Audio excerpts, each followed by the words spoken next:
So இந்த பதிவில் ஒரு வித்தியாசமான ஒரு பதிவை தான் பார்க்க போகிறோம். வித்தியாசமானா நம்ம எல்லாருக்கும் வந்து கண்டிப்பாக தெரியும். ஸோ இது வந்து என்ன அப்படின்னா, ஒரு கணவர் மனைவிக்குள்ளே வந்து சண்டைகள் வர்றது அப்படிங்கிறது அது வந்து ஒரு சர்வசாதாரணம். என்ன தான் ஒரு சண்டைகள் வந்தாலும் நம்ம வந்து சமாதானமாக போயிடும். ஸோ அவ்வளோதான். அப்போ தான் நம்ம வாழ்க்கையை வந்து நம்ம வந்து ஓட்ட முடியும். அது நம்ம எல்லாருக்கும் வந்து தெரியும். ஆனால் உத்தரப்பிரதேசத்தில் ஒரு கணவர் மனைவி வந்து திருமணமாகி வெறும் 40 நாளில் வந்து ஆகுது. 40 நாளில் வந்து ஸோ அவரோட கணவர் வந்து வெறும் 6 முறை தான் வந்து குளிச்சிருக்கிறாராம். அவரோட மனைவி வந்து ரொம்ப இரிட்டேட்டிங் ஆகி இவரு கூட என்னால் வந்து வாழ முடியாது அப்படின்னு வந்து சொல்லியிருக்கிறாங்க. ஸோ அதுக்காக அவங்க வந்து அவங்களோட அம்மா வீட்டுக்கு போய் விவாகரத்து வரைக்கும் போயிருக்குது.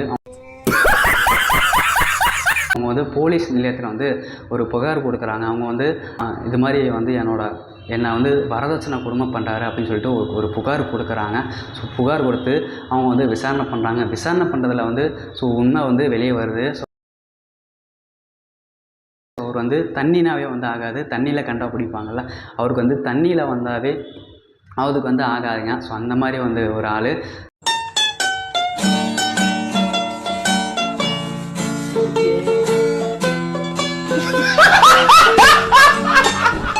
ஸோ அவர் வந்து 2 பேர் வந்து பேசியிருக்கிறாங்க. பேசிட்டு ஸோ இந்த மாரிலாம் வந்து நீங்கள் இருக்கணும் அப்படின்னு சொல்கிறாங்க. அவர் வந்து கொஞ்சம் கூட வந்து காதலியை வந்து கேட்டுக்கல. ஸோ அவங்க வந்து இது மாதிரி வந்து ரெகுலராக குளிச்சாருனா அப்படி தான் நான் வந்து நான் அவர் கூட வந்து வாழ்வேன், இல்லைனா எனக்கு வந்து விவாகரத்து கொடுத்துருங்க அப்படின்னு வந்து சொல்கிறாங்க. ஸோ இது பக்கம் ஒரு பக்கம் இருக்கா. இதே சம்பவம் ஒரு ஆக்ராவில் ஒரு கணவர் மனைவி தன்னோட மனைவிக்கு வந்து ரெகுலராக வந்து நம்ம அன்றாட சாப்பிடுவோம்ல இந்த குர்குரு. ஸோ இந்த குர்குரை வந்து அவங்க வந்து ரெகுலராக வந்து வாங்கி கொடுத்துட்டு வந்திருக்கிறாங்க.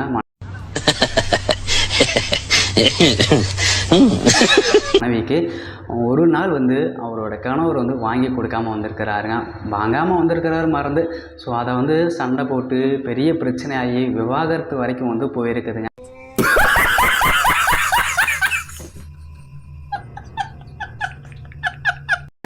ஸோ இதெல்லாம் பார்க்கும்போதே என்னடா இது, இந்த ஒரு சின்ன விஷயத்துக்காக வந்து ஒரு விவாகரத்து வரைக்கும் வந்து போகிறதா. ஸோ அப்படின்னு என்னதான் ஒரு சண்டைகள் வந்தாலும் ஒரு சமாதானமாக போகிறது அப்படிங்கிறத வந்து ஸோ என்னை பொறுத்தளவு அது ஒரு நிரந்தர தெரிவு.